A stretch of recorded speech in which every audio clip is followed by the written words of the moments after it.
en este conversatorio que se llama Feminismo y Comunidad, abriendo nuevas formas de relación, que hemos organizado desde el Centro de Estudios del Bienestar y la Convivencia Social y el área social comunitaria de la Facultad de Psicología de la Universidad del Desarrollo.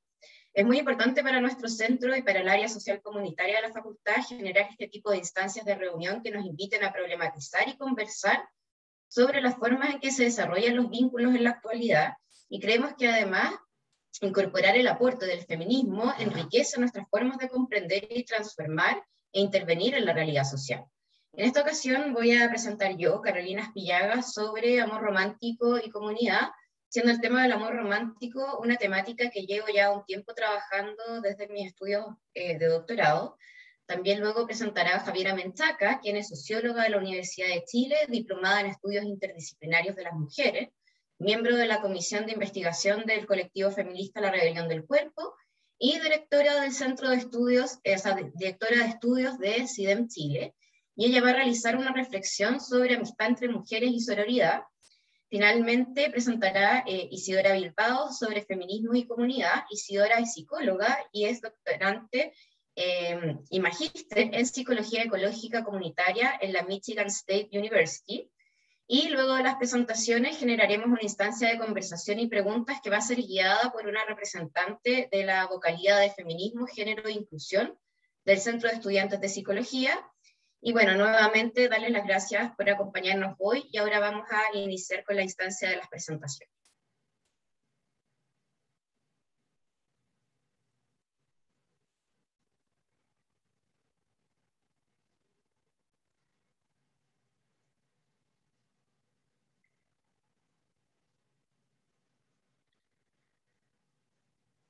Ahí sí, ahí ya está presentando.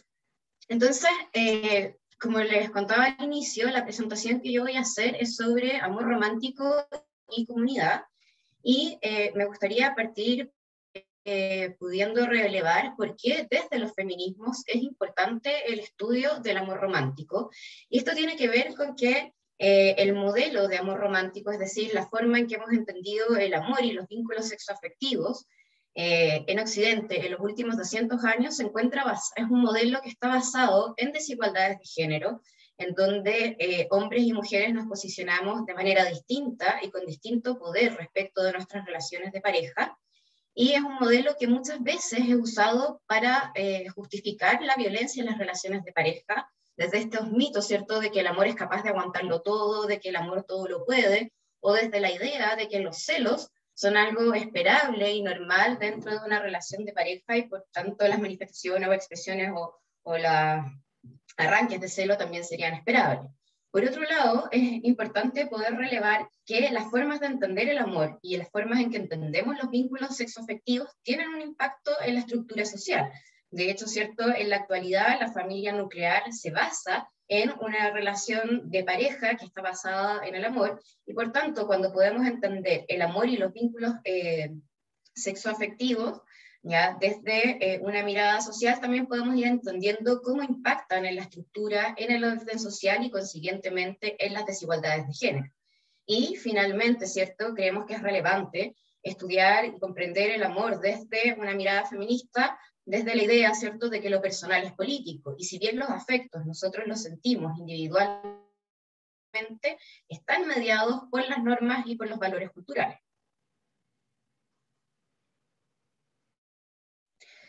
Ahora, desde ahí, ya, la postura desde la cual yo propongo el estudio de los afectos es de una mirada social, donde podamos entender cuál es el rol que cumplen socialmente los afectos. ¿Por qué? Porque considero que cuando entendemos los afectos solamente desde una mirada individual e intrapsíquica, no logramos comprender toda la complejidad que estos tienen y las funciones que estos tienen. Y desde esta perspectiva, entonces, es importante poder visibilizar que la afectividad es social porque pertenece al ámbito simbólico, porque nuestras emociones, nuestros sentimientos, nuestras expresiones emocionales van adquiriendo significado en las interacciones con otras personas, y porque los afectos participan en las prácticas que mantienen, que reproducen y que cambian la sociedad y sus relaciones de poder. Y por otro lado, ¿cierto? Si bien cuando nosotros nos enamoramos sentimos que esta experiencia que estamos teniendo es una experiencia única, que nadie más la ha tenido, las emociones y los sentimientos son compartidos colectivamente, teniendo como referencia un grupo particular, una situación particular y un contexto social determinado. Y en ese sentido nos parece, o me parece relevante, ¿cierto?, poder estudiar la afectividad y sus manifestaciones entendidas como una construcción que es colectiva y que va argumentando todo el campo cultural. Es decir, entender como desde lo que propone Gergen, ¿ya?, que las emociones no es que tengan influencia en la vida social, sino que constituyen la vida social misma. Y que por lo tanto desde ahí, ¿ya? El comprender los afectos desde esta perspectiva, desde una mirada social, desde una mirada colectiva, nos permite ver que los sentimientos refieren a un modo particular de sociedad, nos permite entender esa sociedad y nos permite también poder visibilizar de qué manera los afectos pueden servir como un dispositivo de control o bien de transformación social. Si nosotros pensamos en la Segunda Guerra Mundial, si pensamos también en el fenómeno, ¿cierto?, de que Donald Trump haya sido presidente, eso también tiene que ver, por ejemplo, con cómo se fue resaltando en un momento el valor, ¿cierto?, del patriotismo, del amor a la patria, como algo que sirve para justificar determinadas prácticas políticas. Ahora, cuando estamos hablando de amor romántico es importante poder clarificar de qué hablamos cuando hablamos de amor romántico, porque cuando hablamos de amor romántico no estamos hablando en abstracto de la experiencia de enamorarnos. Desde esta perspectiva, el amor romántico es entendido como una emoción que se configura socialmente y desde lo colectivo, y que surge desde variables históricas, sociales y culturales particulares, y que tiene funciones sociales y efectos políticos. Y que se trata de un fenómeno que es multidimensional, en el cual participan distintos niveles de la realidad social y en el que se incorporan aspectos tanto fisiológicos como afectivos, culturales, discursivos, ideológicos, socioculturales y económicos. Cuando estamos hablando de amor romántico en particular, estamos hablando del modelo amoroso que ha sido dominante en Occidente en los últimos 200 años, que se basa en un modelo patriarcal en donde el rol del hombre frente al amor y las relaciones de pareja es de poder, ¿ya? Es un modelo heteronormado que está inspirado en elementos del cristianismo y que prescribe y que nos va diciendo lo que es estar enamoradas y las características que debiera tener una relación sexoafectiva. ¿Y qué es lo que nos plantea este modelo de amor romántico? Nos plantea que cuando estamos enamorados, lo que nosotros debiéramos, ¿cierto?, como algo inherente a estar enamorado es la monogamia, ¿ya?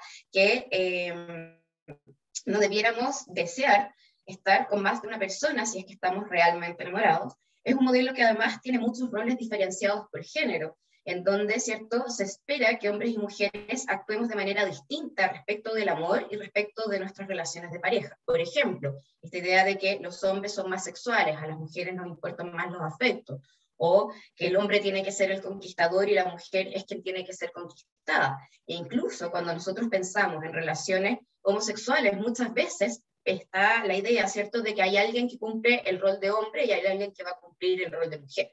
Por otro lado, el modelo de amor romántico también es un modelo que aspira a la fusión de las individualidades, ¿ya? A la idea de que cuando estoy enamorada, si yo me fundo con la otra persona, si se desaparecen nuestras individualidades, nuestro amor va a ser más fuerte y más profundo, ¿ya? Y que eso nos va a permitir lograr la felicidad y la intimidad, que la felicidad la vamos a lograr a través de nuestra relación de pareja.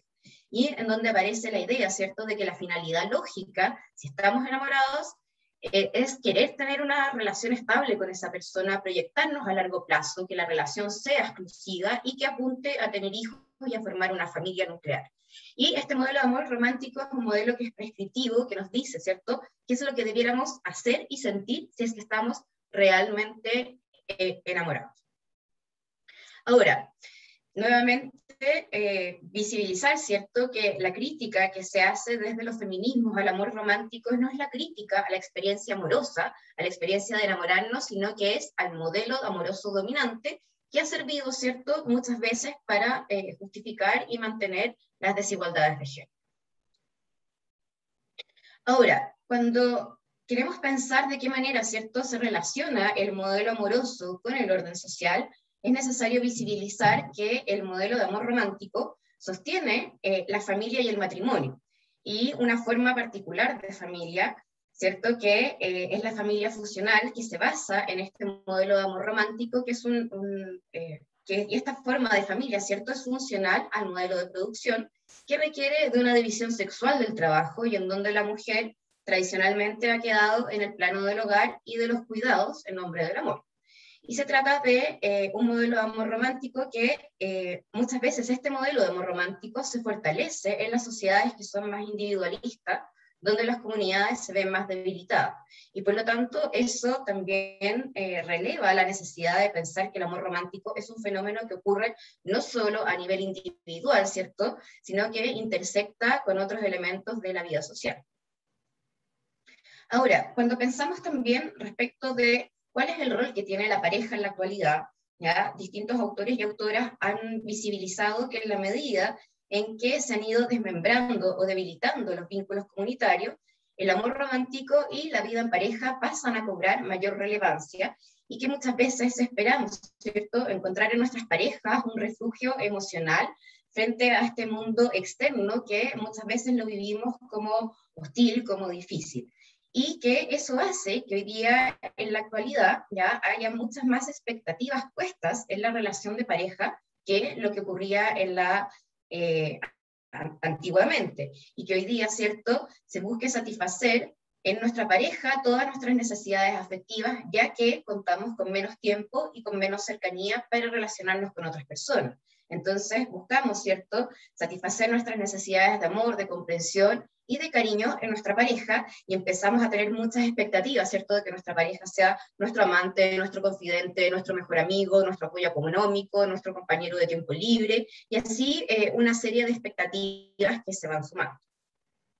Ahora, por otro lado, si pensamos cuál es la posición, ¿cierto?, que toma en la actualidad la relación de pareja, que está basada en este modelo de amor romántico respecto de otros vínculos, aparece el mandato de que nuestra relación de pareja debiese ser nuestro vínculo central y más importante en nuestra vida adulta, ¿ya? Y aparece fundamentado en los distintos mitos del amor romántico, como en la idea de que somos seres incompletos, esta idea de la media naranja, que vamos a estar incompletos hasta que no encontremos el amor de nuestras vidas, que además, ¿cierto?, aparece la idea de que el amor de nuestra vida es un solo sujeto, y que cuando lo encontremos vamos a ser felices. Y de esta idea, ¿cierto?, del ser felices para siempre, que lo vamos a lograr una vez que estemos en pareja, la vida en pareja aparece como asociada a la promesa de la felicidad, en una sociedad en donde la felicidad es casi un deber, y no ser feliz muchas veces es entendido como un problema de gestión personal.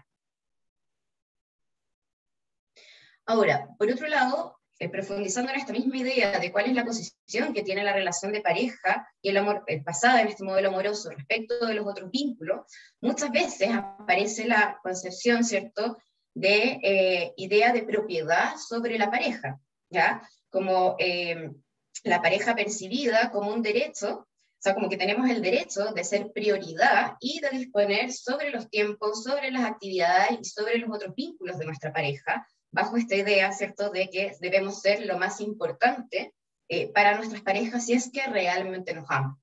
Y aquí aparece la idea también, sin embargo, es interesante porque esta idea de que nos debemos entregar totalmente, de que debemos que ceder todos nuestros espacios individuales para que no amenacen a nuestro vínculo de pareja, muchas veces es vivido con tensión en este contexto posmoderno, en donde también, ¿cierto?, se espera que nos autodeterminemos y que seamos libres. Y aquí yo traje esta imagen, que es la de los candados que se ponen en los puentes, que las parejas cuelgan en los puentes estos candados y tiran las llaves, porque creo que representa muy bien esta idea de que la pareja debiese ser una unidad cerrada y hermética respecto de todo el resto del mundo.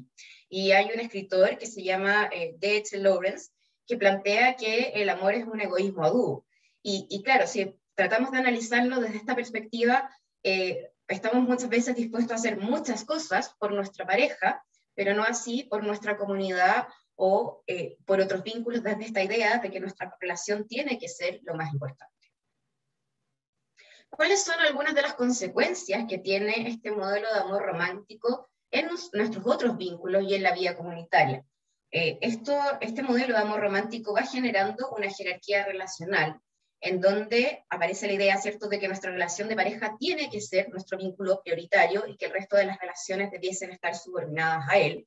Y por lo tanto existe una percepción del amor como un fenómeno cuantitativo, como algo que se puede acabar y que si tengo muchos vínculos relevantes en mi vida, entonces no voy a poder como amar en su totalidad a mi pareja, versus lo que podría ser una visión en la cual todos los vínculos sean percibidos como cualitativamente distintos y valiosos, y que el amor no sea percibido como algo finito, y que por lo tanto las relaciones no son reemplazables, y que yo puedo tener muchos vínculos importantes en mi vida. Por otro lado, este modelo de amor romántico también va fomentando el debilitamiento de otros lazos de comunidad. Y ahí probablemente ustedes, dentro de sus propias experiencias personales o de lo que han visto en sus amistades, muchas veces ocurre que cuando una persona se empareja, ¿cierto? Como que desaparece del mundo y ya no se junta tanto con sus amistades y se pierde el contacto. Y eso tiene que ver muchas veces con esta idea de que los otros vínculos y las otras actividades pueden convertirse como una amenaza para la relación de pareja, y tienen que ver también, ¿cierto?, con esta idea de que todas mis otras relaciones debiesen estar subordinadas a mi relación de pareja. Y por otro lado, también es importante poder visibilizar de qué manera este modelo de amor romántico va generando la idea de que si no estás en pareja, entonces estás sola o estás solo, como si estar soltero fuese sinónimo, como si soltería fuese sinónimo de soledad. Y eso en el fondo hace que muchas veces las personas cuando no están en pareja se sientan solas, ¿ya?, desvalorizando muchas veces los otros vínculos que tenemos. Hace también que muchas veces las personas estén dispuestas a entrar en una relación solamente por el deseo de tener una pareja, más que por el amor o el deseo de cercanía con un sujeto en particular. Y también muchas veces las personas se quedan en relaciones en las que no están satisfechas por temor, ¿cierto?, a estar solo. Y ahí los resultados que levantamos en una encuesta del colectivo de la rebelión del cuerpo en el año 2019, en donde participaron más de 2.000 personas, el 44% de las mujeres que respondió señaló que se había mantenido una relación de pareja insatisfactoria por temor a estar sola. Y dentro de esta misma lógica también, como qué es lo que podemos llegar a estar dispuestos a hacer, ¿cierto?, para mantener nuestra relación de pareja. Y en esta misma encuesta, los resultados arrojaron que un 58% de las participantes habían aceptado o hecho en nombre del amor cosas que atentaban contra ellas mismas. Ahora, finalmente, y a modo de reflexión, como, ¿cuál es la invitación? La invitación es entender los afectos y el amor como fenómenos que son políticos y colectivos, y no como algo individual e intrapsíquico cuyo éxito o fracaso depende de nosotras, sino que como un fenómeno que es situado, que responde y es funcional a un determinado orden social, y que por lo tanto, si transformamos las formas de entender y vivir el amor, también podemos estar transformando el orden social. Y desde ahí también parte de la invitación es a cuestionar las jerarquías relacionales, a cuestionar la idea de relaciones de propiedad con nuestros vínculos sexoafectivos, a visibilizar y problematizar los costos de focalizar nuestras energías amatorias en un solo sujeto, a crear redes afectivas que no estén centradas únicamente en la pareja, y también a reivindicar el valor de la amistad, de la familia y de otras formas de asociación, no solo como un salvavidas para cuando no esté en pareja, sino como vínculos que son valiosos y nutritivos en sí mismos. Muchas gracias, y ahora vamos a continuar con la presentación de Javiera Menchaca. Hola, hola a todos y todas. Bueno, agarrándome perfecto de donde dejó la Caro, vamos a hablar hoy día de amistad entre mujeres y sororidad. Estoy buscando la presentación, denme un segundo.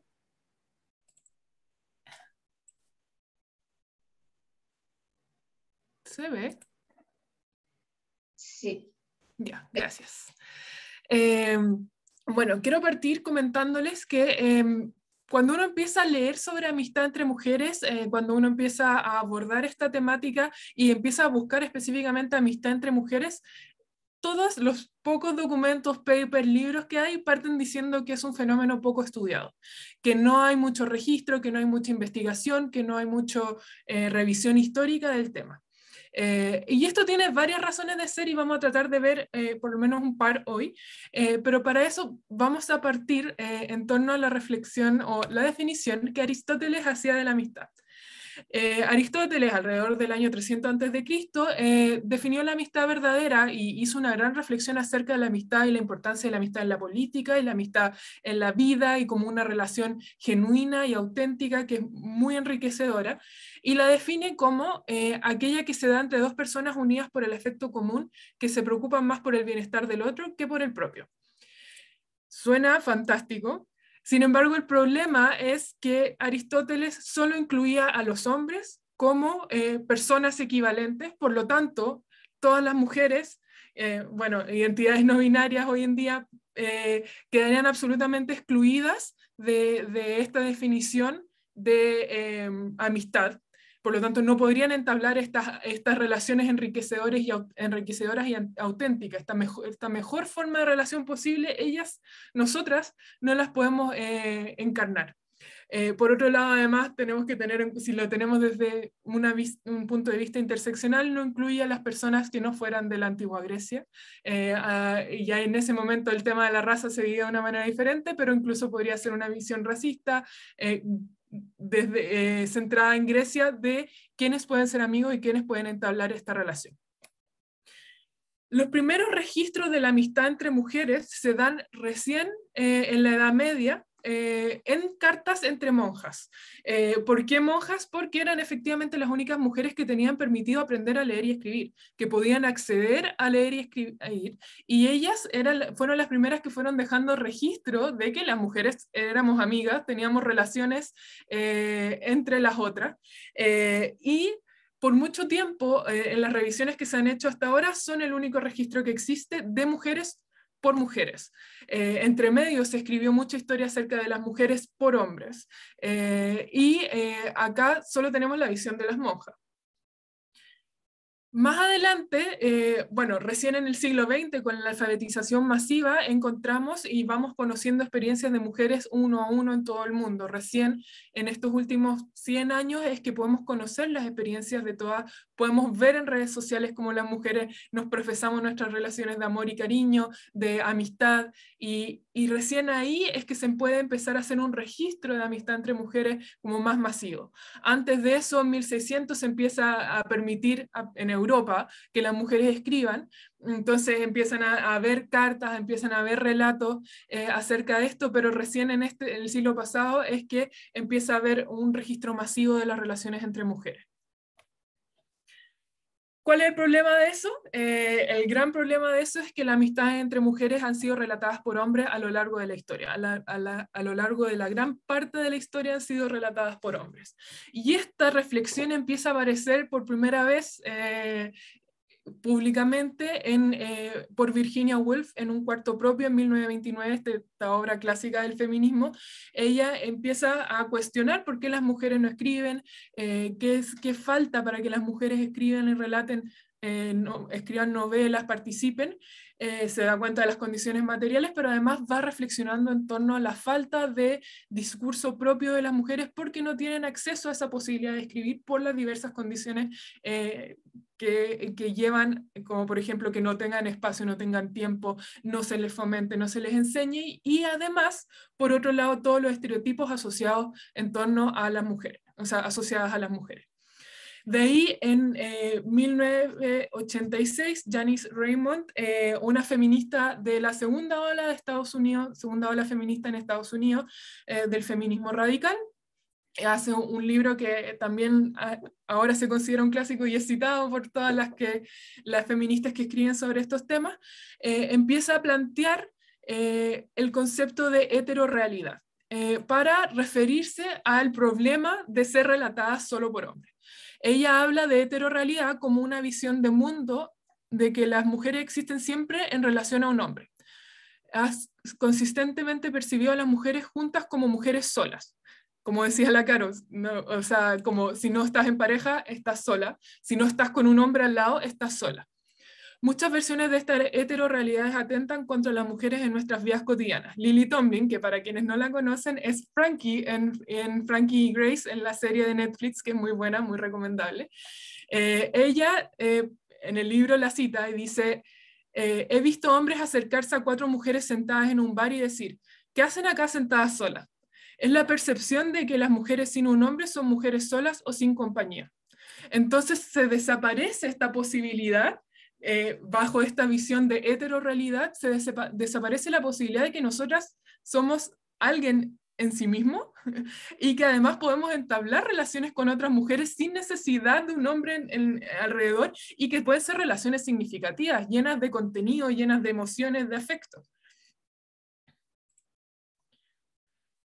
Otro efecto de esta historia relatada por hombres acerca de la amistad de las mujeres son todos los estereotipos en torno a la amistad y este discurso que probablemente todas han escuchado, incluso probablemente algunas hemos dicho, que las mujeres somos nuestras peores enemigas, que nadie es tan malo con una mujer como una propia mujer. Y el problema de los estereotipos es que se enseñan y se repiten, pero además se van internalizando y uno termina muchas veces llevando a cabo esas prácticas que van en desmedro de otras mujeres. Y uno empieza a internalizar esta lógica de que las mujeres son las peores enemigas de las mujeres. Todas estas ideas, como por ejemplo que las mujeres son manipuladoras, son débiles, son más tontas, son sin carácter o tienen demasiado carácter, son irracionales, son enfermizamente ambiciosas, son sin capacidad de liderazgo, son lógicas que si usamos el concepto de Janice Raymond, son de heterorrealidad, planteando que en el fondo se ha escrito una relación entre mujeres solo por hombres, o sea, desde los hombres. Y acá esta imagen de Chicas Pesadas, la película que siempre me gusta mostrar porque para mí es como un clásico de nuestra generación de relaciones entre mujeres y los estereotipos en torno a ellos, y cómo las mujeres se tratan mal y eso genera un montón de problemas entre ellas, inseguridad y otros temas que pueden ser muy ciertos, incluso pueden llevarse a cabo. Sin embargo, repercuten, o sea, repiten y mantienen este estereotipo de que la amistad entre mujeres solo puede ser así.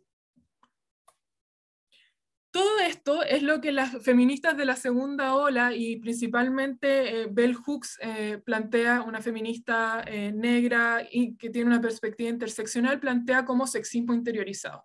Y es lo que ella y sus grupos de trabajo, de concienciación que ella llama, en 1980 aproximadamente, trabajaron como el enemigo interior. Se empezaron a juntar entre mujeres feministas, empezaron a plantear estos sentimientos que a veces tenían hacia otras mujeres, esta sospecha, esta sensación de que siempre eran las enemigas, que había que estar compitiendo unas con otras, y lo identificaron como sexismo interiorizado y como el enemigo interior. Ellas planteaban que los grupos de concienciación, estos grupos de conversación entre mujeres para debatir en torno a temas feministas, son la única forma de acabar con este enemigo interior. Y aquí un relato de cómo vivieron ellas este proceso. Todas sabíamos de primera mano que habíamos sido socializadas como mujeres por el pensamiento patriarcal para considerarnos a nosotras mismas inferiores a los hombres, para vernos entre nosotras única y exclusivamente como competidoras por la aprobación patriarcal, para mirarnos entre nosotras con celos, miedo y odio. El pensamiento sexista nos hacía juzgarnos las unas a las otras sin compasión y castigarnos duramente. El pensamiento feminista nos ayudó a desaprender el autodesprecio de las mujeres. Nos permitió liberarnos del arraigo que el pensamiento patriarcal tenía en nuestras conciencias.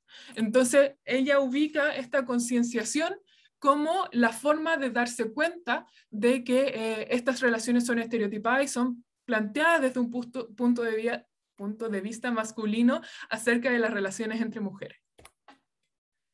Y aquí una frase de una pared: en una sociedad que educa para la competencia, la sororidad es una decisión política. Y esto tiene que ver con esto que contaba la Caro, de que desde esta segunda oleada del feminismo norteamericano, el feminismo radical, plantean que lo personal es político, plantean que las relaciones personales, las relaciones íntimas también están atravesadas por relaciones de poder y relaciones de jerarquía que son aprendidas desde la infancia y a través de medios de masivo de comunicación y la educación y en general. Y eso repercute en cómo nos relacionamos con las otras personas.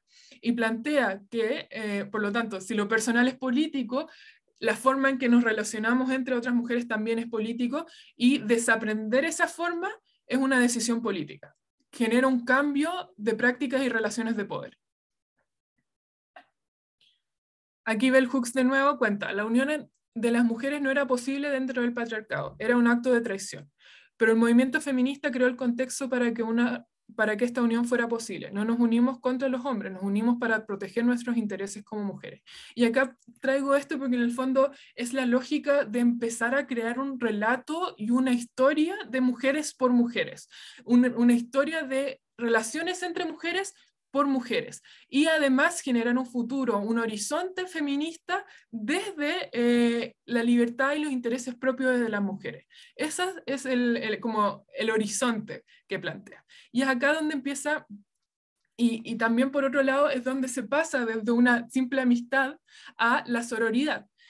Con esto que les decía como de lo personal es político, porque podemos tener amigas que no sean sororas y que no generen este cambio político, y a la vez podemos tener relaciones sororas con mujeres que no sean amigas, y que no las conozcas uno a uno, pero ya cuando empiezas a internalizar esta unión para proteger los intereses como mujeres, se empieza a generar un cambio en cómo nos relacionamos, porque es una relación que también es política.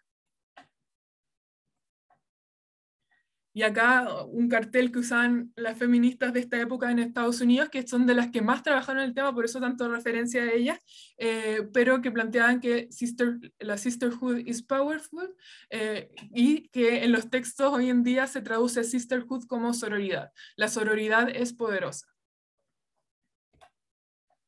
Y acá, trayéndonos un poco a Latinoamérica, bueno, y además, recordando como en Estados Unidos se usa más sisterhood por el tema problemático de que la sororidad ya es un concepto ocupado por los college gringos, y que tiene un concepto como connotaciones muy diferentes, entonces ellas hablan de sisterhood. Acá se toma sororidad como concepto, como relación, pero además de esto tiene mucho que ver con la influencia de Marcela Lagarde, una antropóloga feminista mexicana que es absolutamente contemporánea, ella sigue viva, y ella define la sororidad como una dimensión ética, política y práctica del feminismo contemporáneo. Es ética porque tiene que ver con una noción de lo correcto, o sea, como si yo soy feminista me tengo que relacionar de una manera diferente con otras mujeres. Es política porque cuestiona relaciones de poder, plantea que lo personal es político, por lo tanto tiene relaciones de poder atravesadas, y es práctica porque la podemos llevar día a día nosotras cotidianamente con las otras mujeres que encontramos en nuestra vida. Plantea que es una experiencia de las mujeres que conduce a la búsqueda de relaciones positivas, de alianza existencial y política, cuerpo a cuerpo, subjetividad a subjetividad, con otras mujeres para contribuir con acciones específicas a la eliminación social de todas las formas de opresión y el apoyo mutuo para lograr el poderío genérico de todas y el empoderamiento vital de cada mujer. Entonces plantea que desde estas experiencias, desde como precisamente estos grupos de consensación que hablaba Bell Hooks, uno puede generar alianzas, desde estas subjetividades tomar conciencia y empezar a generar acciones específicas a prácticas políticas de sororidad que lleven a cambiar las relaciones entre mujeres y por lo tanto los horizontes de posibilidades entre mujeres, para las mujeres. La sororidad va más allá del reconocimiento de experiencias o la afinidad por sufrimientos comunes. La sororidad está enraizada con el compromiso de luchar contra la injusticia patriarcal de manera colectiva y por lo tanto es siempre política. Apunta a acabar con el sexismo y a destruir el patriarcado, visibilizando las experiencias de otras mujeres, creando una historia de mujeres por mujeres. Y por eso quiero finalizar con esta frase, que también una frase de Pared: lo único que necesitas para iniciar una revolución feminista es una amiga. Y ahí hacemos de nuevo el vínculo.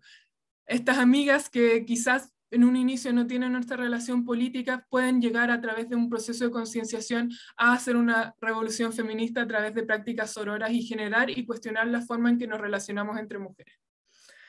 Eso, muchas gracias. Ahora las dejo con Isidora Bilbao, que va a hablar sobre feminismo y comunidad. Y también encuentro que me quedó perfecto el pase. A ver. Voy a dejar perfectito el cuadradito. Ya.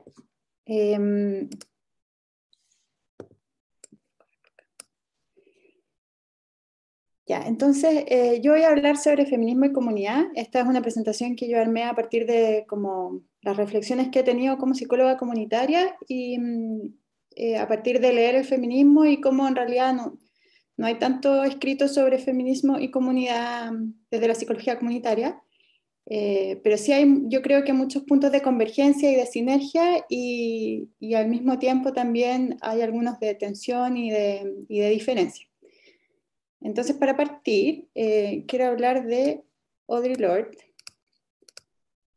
misma época que Bell Hooks, una famosa autora feminista que es uno de los estandartes del feminismo interseccional también y que tiene un texto súper cortito y bueno, y lo súper recomiendo que todo el mundo lo lea, que se llama Las herramientas del amo nunca destruirán la casa del amo, o nunca desarmarán la casa del amo, o desmantelarán la casa del amo, tiene distintas traducciones.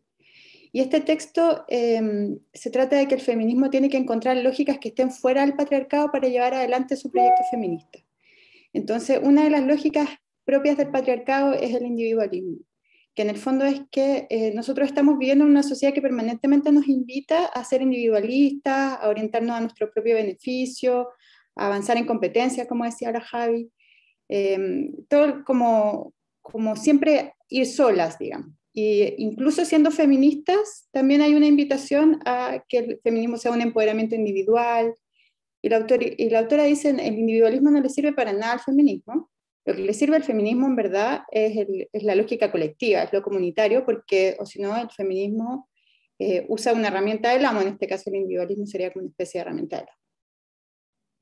Y yo encuentro que este texto es súper interesante porque posiciona el feminismo como un proyecto que siempre es inherentemente colectivo, que siempre es comunitario. Y esto, como posicionar al feminismo como un proyecto colectivo, es muy bueno por dos motivos, según mi opinión. Primero, porque obviamente un proyecto feminista que tiene una acción comunitaria de por medio es mucho más eficiente que una acción individual feminista. O sea, tiene muchas más posibilidades de llegar a tener mayor impacto, mayor alcance, si es que las feministas se articulan con otras feministas para lograr los cambios que se necesitan conducir. Que, por ejemplo, lo que decía la Javi antes sobre hacer amistades que sean políticas, al final tiene que ver con que en verdad solas es mucho más difícil y tienes mucho menos posibilidades de llegar a tener un efecto o un impacto mayor sobre el patriarcado. Y también por otro lado, porque la experiencia de ser feminista en algunas comunidades sobre todo puede ser muy deprimente. ¿Ya? Voy a hablar de eso en un segundo, pero antes quiero hablar sobre un artículo que leí que se llama, bueno, que aquí está el título, en realidad no lo voy a leer, pero por si lo quieren ahí buscar, googlear, qué sé yo, pero es súper interesante porque este artículo se trata de, es una exploración del bienestar subjetivo de mujeres feministas. Un bienestar subjetivo está definido como el afecto positivo alto, poquita sintomatología depresiva o poquito afecto negativo y un alto nivel de satisfacción con la vida.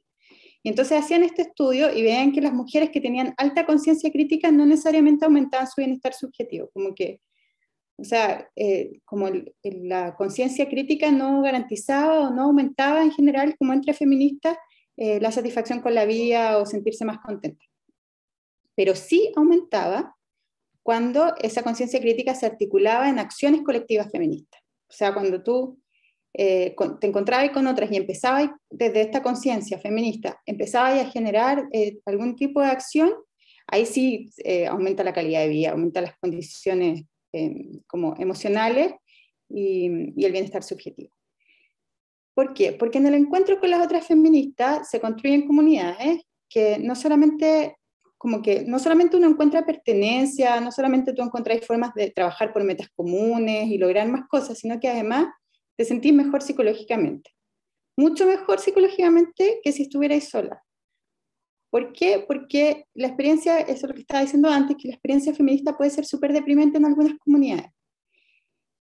Pasan muchas cosas cuando las feministas están muy individualizadas. Aquí quiero hablar del trabajo de una contemporánea que se llama Sara Ahmed, que siempre habla mucho de las feministas aguafiestas, que tiene este libro que se llama Vivir una vida feminista, donde describe todo como qué significa ser una feminista aguafiesta, y ella es muy lúcida para entender la relación que tienen los afectos con el sistema en que nosotros vivimos, cómo esos sistemas van conformándose, un poco lo que hablaba la Caro al principio, y habla de este concepto de feminista aguafiesta, o de esta idea de feminista aguafiesta, que son en el fondo las feministas que van siempre como a choque, que se pelean con la gente en la mesa, como que discuten con su familia, se molestan, no se conforman, alegan.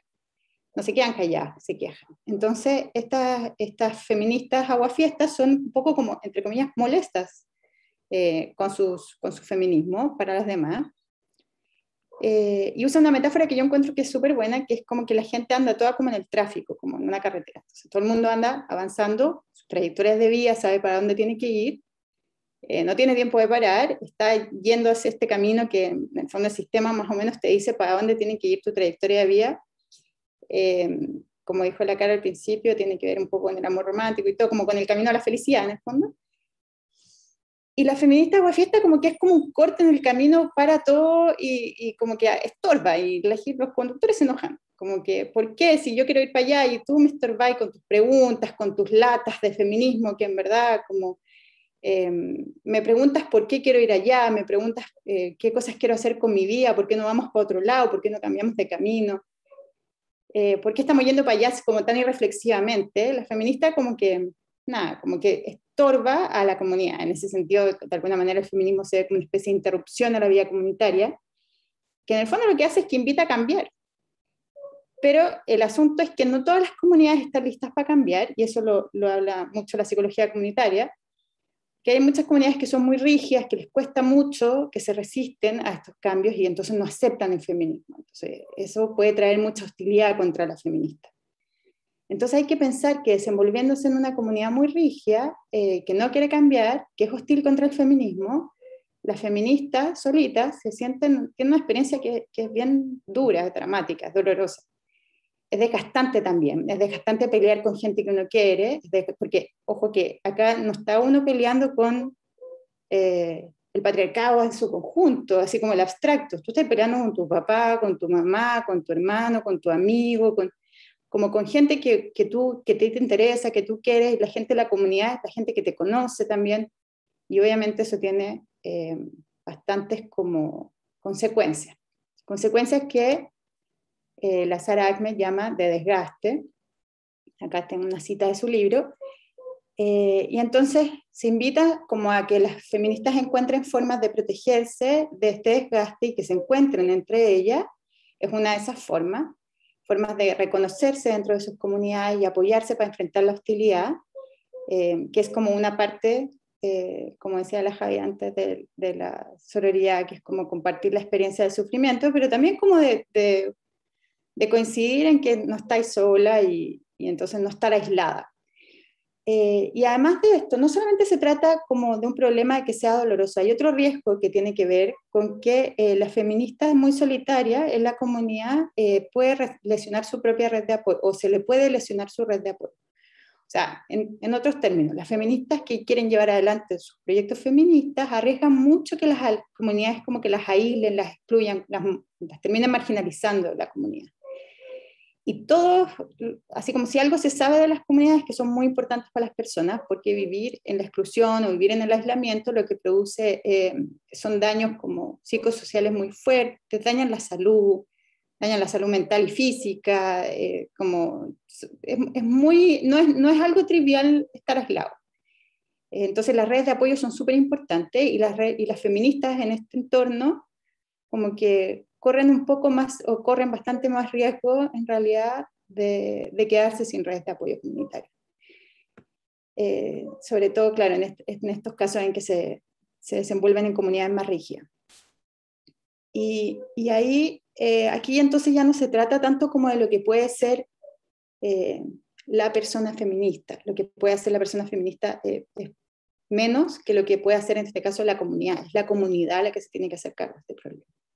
Eso es lo que yo creo, por lo menos, que es que las comunidades tienen que lograr ser flexibles y adoptar los cambios que sean necesarios para poder proteger a las personas que componen su comunidad. Deben preocuparse de esas personas, deben abrirse a escuchar esas necesidades de esos cambios que están siendo reclamados, porque en verdad también las comunidades que son más abiertas y más apoyadoras son mucho más tendientes a evolucionar, no se estancan y pueden seguir adelante y avanzar. Y en ese sentido, el feminismo es súper bueno porque lo que hace es que le da mucha dirección a cuáles son esos cambios. O sea, es muy claro, es muy lúcido para decir, esto es lo que se necesita hacer. ¿Y qué es lo que se necesita hacer? Desmantelar todas las jerarquías sociales que existen y en el fondo darle a la directiva a la comunidad de cómo nos tenemos que relacionar comunitariamente, de manera horizontal, al interior de la comunidad horizontalmente. Y por otro lado, y con esta idea quiero cerrar, las feministas también tienen que entenderse como feministas comunitariamente. ¿Qué quiere decir esto? Que entenderse comunitariamente significa que saber que estamos dentro, tenemos conciencia de que estamos dentro de comunidades que tienen valores, sistemas, hábitos, formas de entenderse, cotidianidades, mecanismos, y todo eso constituye una manera claro, como que se constituye como una manera de mirar el mundo, como de percibir lo demás. Entonces, cada comunidad, como tiene su singularidad, obviamente, por supuesto, cada feminista entiende, a partir de esa especie como de velo que te pone la comunidad excelente, entiende de una manera específica el feminismo. Y eso quiere decir que entiende de una manera dónde hay que poner el énfasis. ¿Qué es lo que más me preocupa? ¿Qué es lo más urgente? ¿Qué es lo que hay que cambiar en mi comunidad? Esto es lo más necesario para mi comunidad. Por ejemplo, la opresión así como en general, se entiende súper distinto en una comunidad y en otra comunidad. Mirado así, obviamente, distintos cambios son necesarios en distintas comunidades. Y por eso es súper importante que el feminismo siempre considere estas diferencias comunitarias, porque si no lo que pasa es que uno empieza como a generar, como construir valores que se imponen sobre otras comunidades. Si uno sale con los valores propios a pasárselos a los otros, como a transmitir a otras comunidades lo que yo creo que es importante para mi comunidad, puede ser súper irrelevante para la comunidad. Y entonces ya todo el mundo, como que ya aprendimos mucho de esto con la primera ola de feminismo, cuando en verdad lo que pasó fue que se impuso una verdad sobre otra a la larga. O sea, se desestimó la intersección del género, la clase y la raza, donde las feministas blancas de clase media en Estados Unidos y hoy en día podría decirse que las feministas de los países industrializados, por ejemplo, les cuesta mucho ver cuáles son las experiencias que tienen las mujeres de comunidades que ellas no conocen muy bien, o cómo se presenta la opresión ahí, o cómo se presenta la violencia de género, y cómo eso va variando en otros lados. Entonces, para pensar en alianzas que sean estratégicas entre distintas comunidades y construir puentes de solidaridad que se basen realmente en la escucha mutua y no en la imposición, es necesario adoptar esta mirada comunitaria sobre el fenómeno. Es ir pensando en cada caso cuáles son los cambios que se necesitan conducir dentro de cada comunidad, y así tenemos relaciones mucho más horizontales. En el fondo, si no, lo que se está haciendo al final es repetir la idea de la jerarquía social. Y en ese sentido yo creo que las comunidades tienen un rol súper fundamental que jugar, porque por un lado son como la estructura social que de alguna manera como que sostiene a las feministas y las apoya y les da un piso, y eso les permite como actuar y salir y constituir el proyecto feminista. Y por otro lado, las comunidades son un espacio social donde además se juegan muchos de los cambios que las feministas quieren lograr. Entonces, porque es la vida cotidiana lo que se refleja en la comunidad. Entonces hay que aprovechar la escala comunitaria para darle forma a esos cambios y conseguir una cotidianidad que todos los días sea feminista. Como el día a día de una persona en una comunidad debiera ser feminista. Entonces, hoy día el feminismo vive un momento histórico, ha crecido un montón, las feministas han encontrado muchos espacios, se han hecho muy visibles, se ha legitimado el discurso feminista, en distintos espacios de la vida, nosotros vemos como el movimiento crece mucho, y eso se constituye como una ventana de oportunidad, que es justamente lo que se necesita para introducir cambio en las comunidades, sobre todo las comunidades rígidas de las que hablaba antes. Y estos cambios son muy poderosos y se van a ver en la vida cotidiana de la gente, van a cambiar las formas en que nosotros nos relacionamos, pero mientras eso va a pasar, es importante que en cada comunidad las feministas se vayan encontrando, se articulen, se conozcan, puedan llevar hacia adelante su proyecto feminista y los cambios que requieren, los cambios políticos, pero también sobrevivir un poco mejor lo difícil y lo desgastante que es ser feminista en una comunidad que no lo es. Y esto vale tanto para las que hablan, para las que son como más aguafiestas, como para las aguafiestas más calladas que no tienen la posibilidad necesariamente de decir todo lo que les pasa y todo, o que tienen que tomar una decisión de quedarse calladas. Para todas esas vale. Así que eso. Fin, muchas gracias.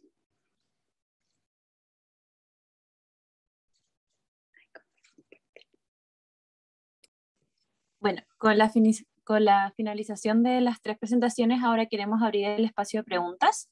Ya tenemos algunas dispuestas, que primero es la para amor romántico, que pregunta si el amor romántico puede generar dependencia emocional. Y en el caso de que genere dependencia emocional, si esta puede afectar en diversos escenarios sociales.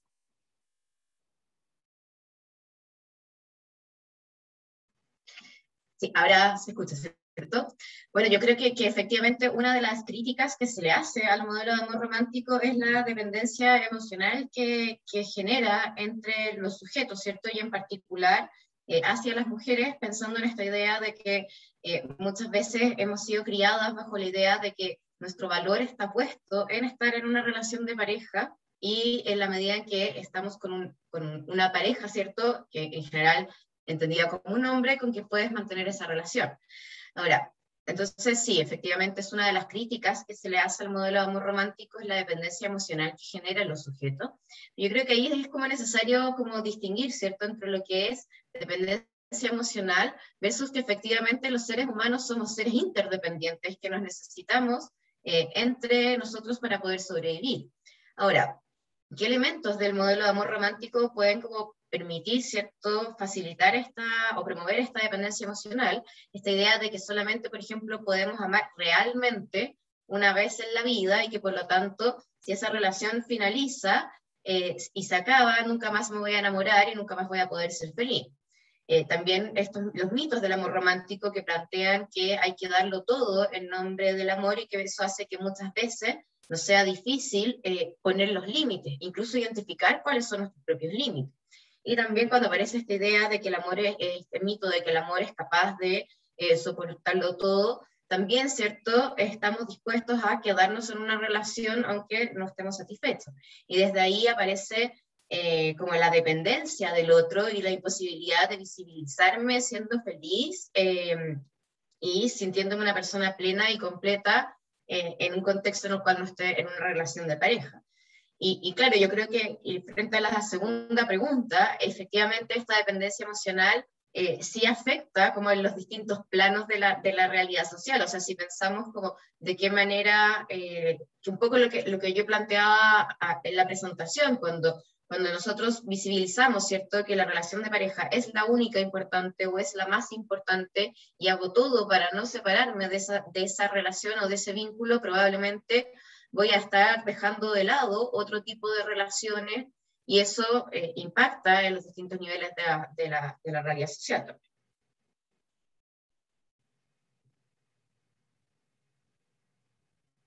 Perfecto. También hubo una segunda pregunta que surgió debido a las green flags. ¿Cuáles serían cómo sabemos que estamos construyendo relaciones amorosas que sean sanas? Bueno, yo creo que ahí es como yo creo que todas las personas vamos a tener distintos como indicadores, como que no soy muy amiga como de decir tips como esto es lo que tú tienes que hacer, pero yo creo que como el preguntarse, ¿cierto?, de qué manera tener claro como cuáles son los límites que yo no quiero transgredir en una relación, ¿ya? Preguntarme cuáles son los valores que yo quiero que guíen mis vínculos sexoafectivos. Entonces, cuando yo tengo claro cuáles son esos límites que yo no quiero transgredir, cuando yo tengo claro cuáles son los valores que yo quiero que guíen mis vínculos sexoafectivos, probablemente me va a ser mucho más fácil tener estas banderitas de alerta, ¿cierto? De si hay algo que siento que me está haciendo transgredirme en nombre del amor. Perfecto.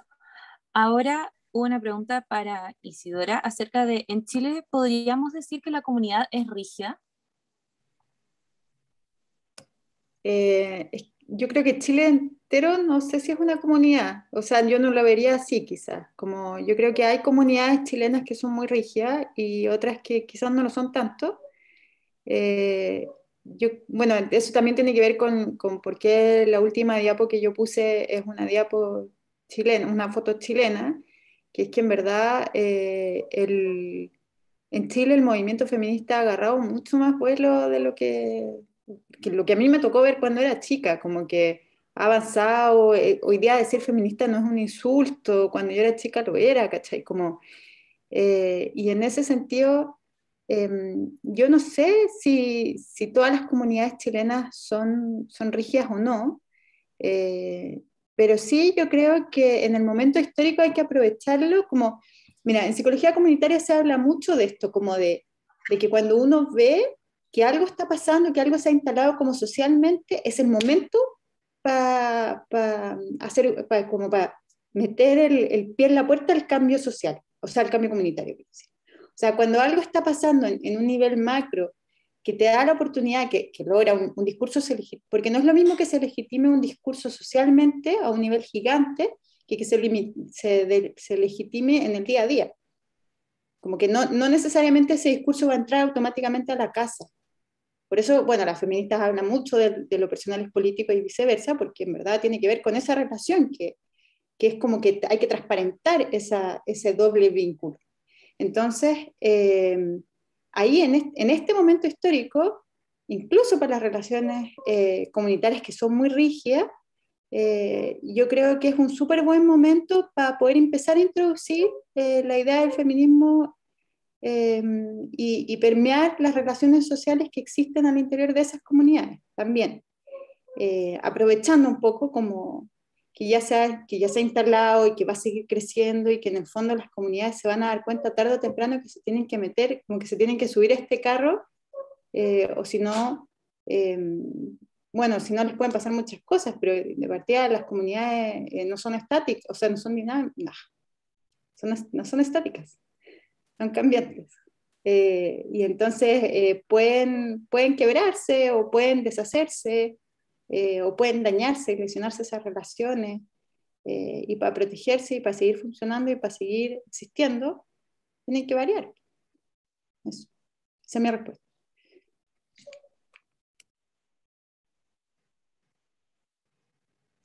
Ahora hago una pregunta para Javiera acerca del modelo tradicional de las amistades entre mujeres. ¿Cómo se puede desmentir esa idea estigmatizada?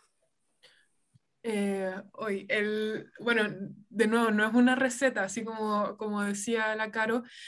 En el fondo, es esta idea de la concienciación, me parece la clave. La concienciación, y vinculando con la pregunta que veo en el otro chat de Jaime, la concienciación es un fenómeno intrapsíquico, es un fenómeno que una misma en su mente se da cuenta de que hay ciertas cosas que no te parecen, que no estás de acuerdo, que te explica ciertas cosas, comportamientos que has tenido siempre, y eso, la concienciación está escrito desde los textos feministas como una práctica que solo se lleva a cabo colectivamente. Cuando una empieza a dialogar, a conversar, el concepto que nosotros usamos es desprivatizar las experiencias, entre otras mujeres y con otras mujeres, respecto a los estereotipos, respecto al sexismo, empiezan a aparecer todas las insatisfacciones respecto a eso. Y eso permite generar conciencia respecto a la opresión, a las formas en que el sexismo se ha internalizado, en las formas que uno mismo tiene prácticas sexistas o se ha visto, ¿cómo se llama?, pasada a llevar de alguna manera o violentada incluso, y cómo el sistema lleva a cabo esta violencia. O se manifiesta a través de ciertas personas esta violencia que es sistémica. Entonces, en el fondo, ¿cómo salir de, a ver, cómo es la pregunta? cómo se puede desmentir esta idea estigmatizada es, uno, estos grupos de conciencia, empezar a conversarlo, a desprivatizar la experiencia y empezar a generar relatos propios de amistades entre mujeres. Y es algo que está pasando. Las mujeres están empezando a escribir sobre sus relaciones con otras mujeres. O sea, más que nunca se están publicando autoras mujeres. Hay, de nuevo, están apareciendo series en los medios masivos de comunicación de amistad entre mujeres. Esta misma serie que a mí me encanta, siempre hablo de ella, que cité en la presentación, Grace and Frankie, es una serie en que las protagonistas son dos mujeres que son amigas y son viejas, y todas las problematizaciones que tienen en torno a eso van visibilizando que en el fondo las mujeres tenemos relaciones entre nosotras, y que encuentro muy ridículo decirlo, pero que históricamente no estaba considerado. Pero en el fondo, por eso es necesario decirlo, tenemos relaciones entre nosotras independientes de las relaciones que tenemos con hombres, y que son válidas en sí mismas. Y eso es empezar a generar historia, a crear historia. Por otro lado, tengo una idea dando vuelta en la mente, como de empezar a registrar estas demostraciones de amor, así como hemos empezado como han revisado las cartas entre monjas. Quizás tenemos que empezar a generar un registro de, no sé, en su momento los mails que nos mandamos, los posts que nos hacemos, y empezar a hacer como en el fondo un análisis histórico y social de las relaciones entre mujeres, desde las propias mujeres, no de esta historia estereotipada, de cómo se supone que nos relacionamos. Eso, espero haber respondido. Perfecto. Ahora también hay otra pregunta acerca de comunidad. Aún existen comunidades indígenas donde el patriarcado aún prevalece. ¿Cómo puede una mujer inmersa en su comunidad puede articular el feminismo respetando sus costumbres? Y a modo paréntesis, después de esta pregunta se va a hacer una pregunta final a modo de cierre. ¿La tengo que contestar yo? Sí, para ti, sí.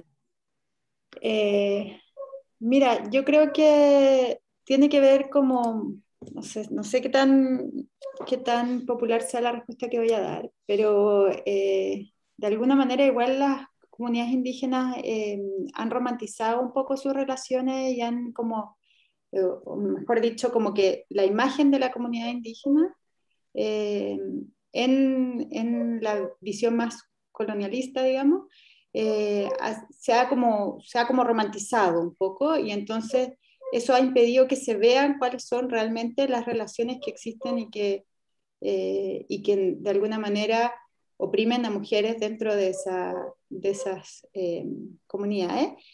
Hay muchas, o sea, no sé si muchas, pero hay nuevas, digamos, como lo que se llama el feminismo comunitario, que lo encontré hace poco, que es como en Bolivia y todo eso, como que habla de como salir un poco de este esquema como de proteger tanto a lo tradicional que ocurre y cuestionar nomás como qué es lo que tiene que pasar ahí, pero eso también yo creo que se devuelve un poco a parte de lo que decía la exposición, que tiene que ver con entender siempre desde que uno es de una comunidad.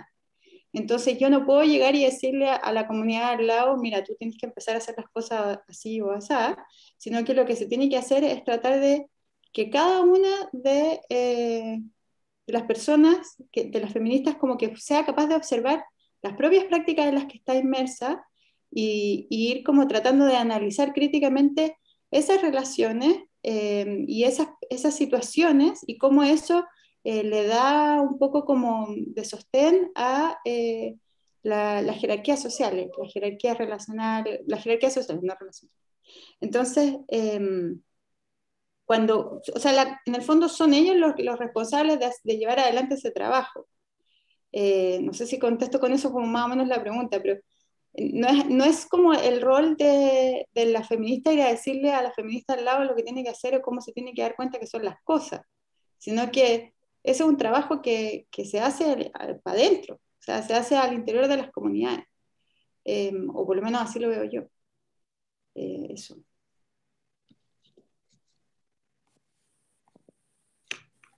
Ya, bueno, habíamos dicho que ahora se hacía la pregunta de cierre, pero de igual forma las otras dudas podríamos revisar si es que en algún minuto las podrían preguntar o se podrían responder más adelante o de manera más personal.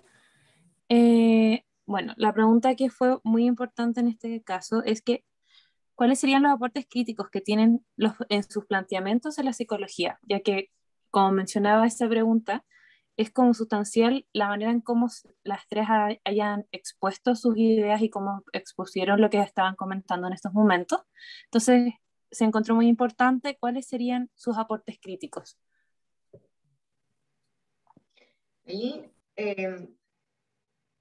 está activado el audio, sí. Sí, ahí yo viendo la pregunta de Jaime me quedé pensando y creo como que como un elemento es como el despsicologizar la psicología. Creo que la psicología muchas veces queda muy centrada en lo intrapsíquico, cuando efectivamente no nos podemos olvidar de que somos sujetos que vivimos en un contexto y que ese contexto también participa en la configuración de quienes somos. Y entonces cuando nosotros queremos entender, por ejemplo, un malestar psíquico, tenemos que también entender de qué manera en quién está inserto, ¿cierto? En qué comunidad, en qué sujeto, en qué relaciones de poder se encuentra esa persona. Entonces yo creo que ahí también como esa idea como de despsicologizar la psicología, también de cuestionar o preguntarnos como de qué manera la psicología muchas veces ha servido como para mantener el orden social, la estructura social y las desigualdades que ocurren como también. Creo que por otro lado es como el devolver y visibilizar el carácter político que tienen las ciencias. Las ciencias no son neutras, las ciencias surgen desde un contexto particular y que por lo tanto sirven para mantener o transformar ciertas posiciones de poder o distribuciones de poder. Esa es como mi perspectiva hacia la pregunta de Jaime. Ahí me gustaría colgarme de eso. Claro, también algo que pensaba como en el fondo, a través de una mirada feminista, desde una perspectiva de epistemología feminista, como dice la Caro, se van borrando las barreras disciplinares.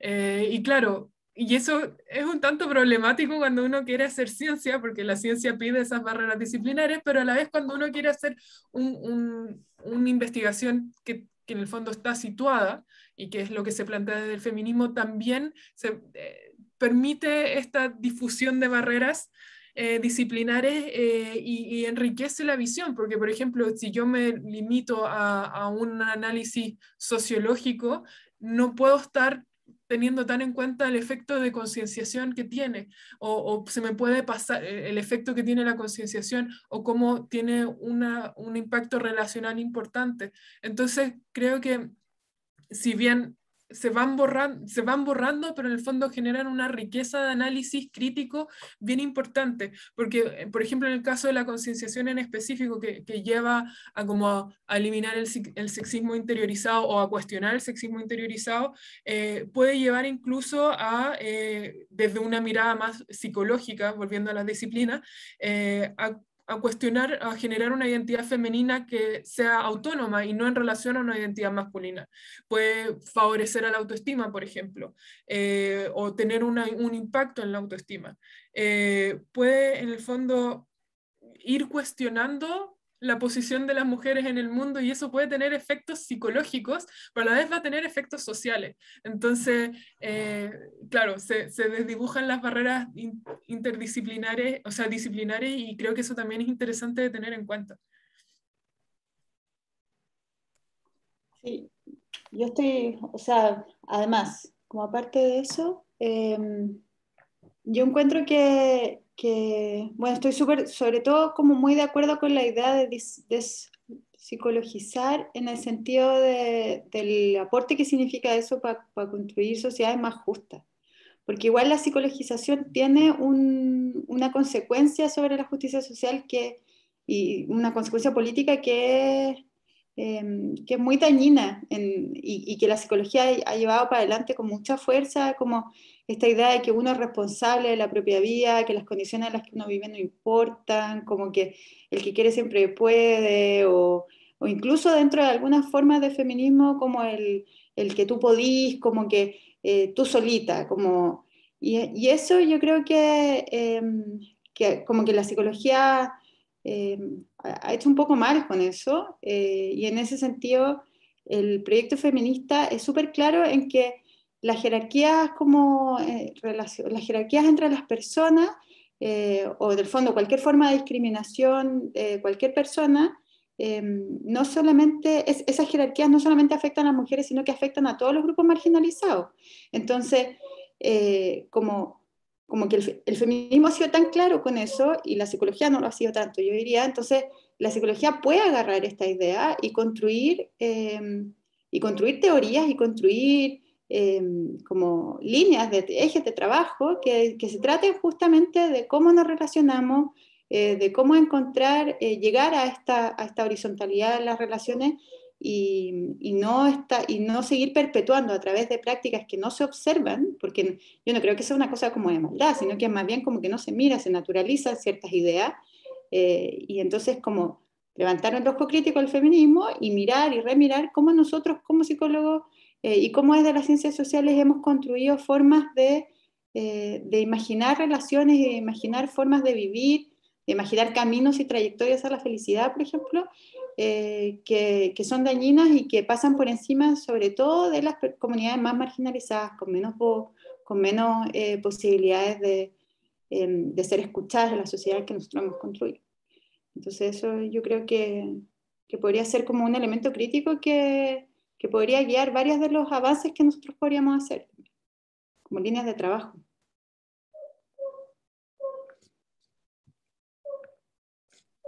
Eso. Perfecto, muchas gracias.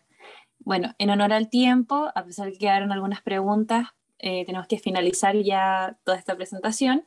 Agradecerle a Carolina, Javier y Isidora por hacer la instancia y haber explicado, y también a todos y a todas a quienes han participado en estos momentos.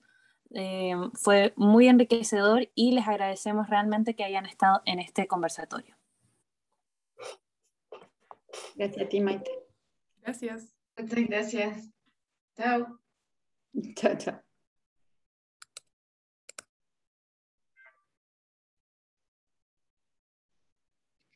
Maite, muchas gracias.